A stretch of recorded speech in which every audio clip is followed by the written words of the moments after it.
चुनाव आयोग full action mode में है और बस इंतजार है चुनाव की तारीखों का, यानी कि काउंटडाउन शुरू होने वाला है। साथ ही चुनाव को लेकर राजनीतिक पार्टियों के दांवपेच की स्थिति है। वहीं बिहार में इस वक्त चुनावी माहौल चल रहा है। बाजारों में गर्मी, पोस्टर से सजी दीवारें और निगाहें चुनाव आयोग पर टिकी है। चुनाव आयोग की टीम 2 दिवसीय पटना के दौरे पर है, जिसका असर पूरे सूबे में देखने को मिल रहा है। राजनीतिक दलों की भीड़, वादों की बारिश और सवाल इनसे भरी पड़ी नजर आ रही है। बिहार में इस बार चुनाव कब और कितने चरण में होंगे, हम आपको बताते हैं। चुनाव पर मंत्रणा जिस प्रकार से जारी है, उसके मुताबिक मंत्रणा में सीईसी ज्ञानेश कुमार की अध्यक्षता में करीब 2 घंटे तक बैठक हुई। चुनाव आयुक्त सुखबीर सिंह संधू और विवेक जोशी इस दौरान वहां मौजूद रहे। बिहार के मुख्य चुनाव अधिकारी विनोद गुंजियाल इस बैठक में शामिल हुए। ये पूरी तरह से रूपरेखा तैयार करने के लिए गतिविधियां थी और इसके अलावा चुनाव आयोग ने सभी राजनीतिक दलों से यह अपील की है कि चुनाव आयोग में किसी प्रकार से आपको किसी भी तरह की कोई भी आशंका है उसको क्लियर कीजिए। चुनाव आयोग की अपील यह भी है कि चुनाव का पर्व सौहार्द से मनाया जाए, मतदाताओं का पूरा सम्मान किया जाए, हर बूथ पर अपने पोलिंग एजेंट अवश्य लगाएं, इसकी पूरी तैयारी कर ली जाए। पारदर्शी चुनाव प्रक्रिया में भागीदारी भी महत्वपूर्ण हो जाती है। इन सब के बीच असली सवाल तो राजनीतिक पार्टियों के थे, जो उन्होंने आयोग के साथ बैठक में उठाए। बीजेपी ने मांग की है कि चुनाव घोषणा के 28 दिन पूरे होते ही चुनाव कराने की ये डिमांड भारतीय जनता पार्टी की ओर से की गई है। अब आपको दिलीप जायसवाल, जो भारतीय जनता पार्टी के अध्यक्ष हैं, उनका बयान सुनाते हैं। मतदान है वो 1 से 2 फेज में, 2 फेज तक में करवा लिया जाए, क्योंकि ज्यादा फेज होने से इस पर जो है मतदाता को भी और जो हमारे उम्मीदवार होते हैं उनका भी खर्च भी बढ़ता है और सारा चीज इंस्टीट्यूशन जो है इससे बाधित भी होता है। इसीलिए बहुत लंबा चुनाव का प्रोसेस नहीं किया जाए। बिहार में जेडीयू को लगता है कि बिहार की सुरक्षा व्यवस्था दुरुस्त है और ऐसे में जेडीयू ने एक फेज में चुनाव कराने की मांग कर दी है।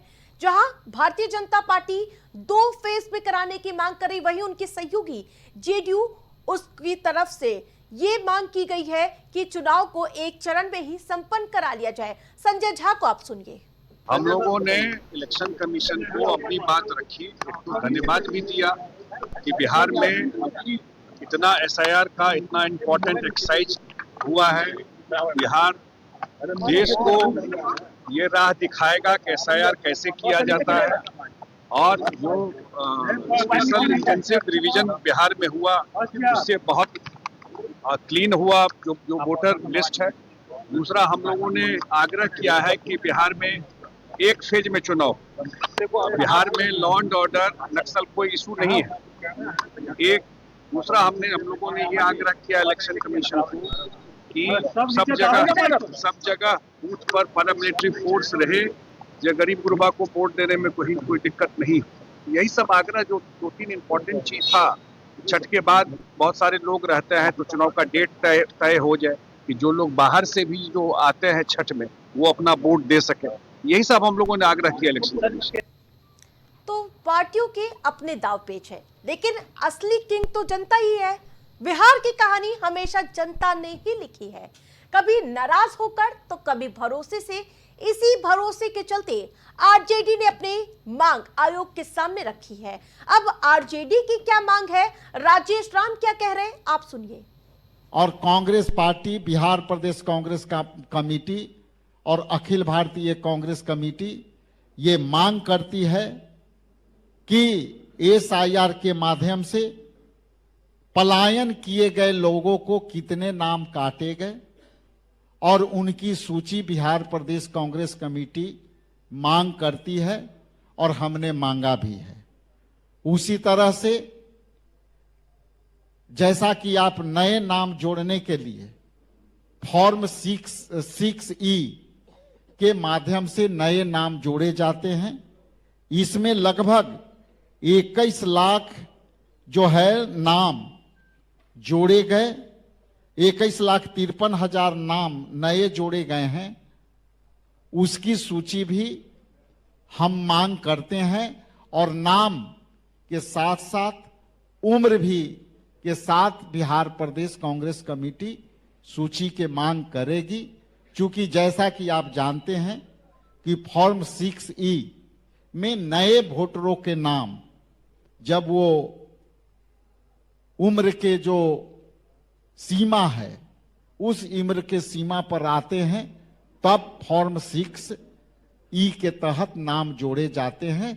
इसलिए मैं कई प्रमाण ऐसे आए हैं कि इसमें ज्यादा उम्र 70 वर्ष 65 वर्ष के एज वाले को भी इस फॉर्म के माध्यम से नाम जोड़े गए हैं। इसलिए मैं सूची के मांग करता हूं और साथ साथ उम्र के साथ करता हूं। बिहार ये वही धरती है जहां नारे बनते हैं और जहां जुलूसों से ज्यादा जोर जनता के फैसले होते हैं। और इस बार फैसला क्या होगा कहना मुश्किल है। मौका चुनावी है, लिहाजा बीजेपी ने आरजेडी की दुखती नस पर हाथ रख दिया है। अब आप केंद्रीय मंत्री शिवराज सिंह चौहान को सुनिए। राज्य सरकार ने विकास की ऐसी गंगा बहाई है जो पूरी दुनिया में एक मिसाल है। आज बिहार में मखाना महोत्सव भी है और मखाना महोत्सव केवल उत्सव नहीं है, मखाना महोत्सव बिहार में निवेश के लिए और रोजगार के लिए एक नया अवसर है। हम उत्पादन भी बढ़ाएंगे। मखाना बोर्ड का गठन हो गया है, प्रधानमंत्री जी ने किया है और 400 करोड़ रुपए का प्रावधान भी उसके लिए किया है। मखाने का उत्पादन बढ़ाना है, उत्पादन की लागत घटाना है। हम ऐसे बीज बना रहे हैं जिससे कम गहरे पानी में भी मखाना पैदा हो सके। मखाना अगर निकालना हो तो पानी में डूबना ना पड़े। मैकेनाइजेशन और मैकेनाइजेशन के साथ साथ पॉपिंग की ऐसी व्यवस्था जो मखाने की पॉपिंग को बहुत सरल कर दे। मार्केटिंग, ब्रांडिंग, पैकेजिंग, निर्यात, सबकी व्यवस्था का इसमें प्रावधान है। लेकिन केवल मखाना नहीं, बिहार में जो हो रहा है लोग आश्चर्य के साथ देख रहे हैं। युवाओं का सशक्तिकरण, महिलाओं का सशक्तिकरण, किसानों का सशक्तिकरण, गरीबों का सशक्तिकरण, और ये सब देख के कुंठित है विपक्ष। अब परिवारवाद यहां कुर्सीवाद में उलझ गया है।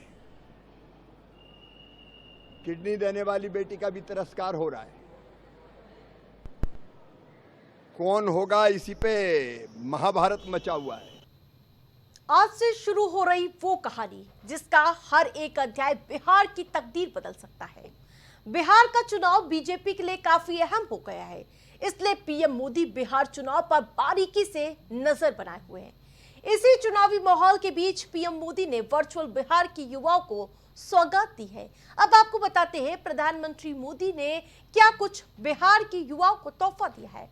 युवाओं के लिए 62,000 करोड़ से ज्यादा की योजना की शुरुआत की गई है।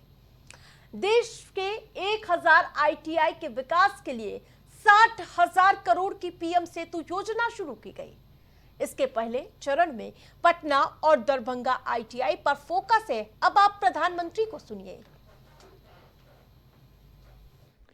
इस पीढ़ी को उतना अंदाजा नहीं होगा कि 2-2.5 दशक पहले बिहार में शिक्षा व्यवस्था किस तरह तबाह थी। ईमानदारी से न स्कूल खुलते थे, न भर्तियां होती थी।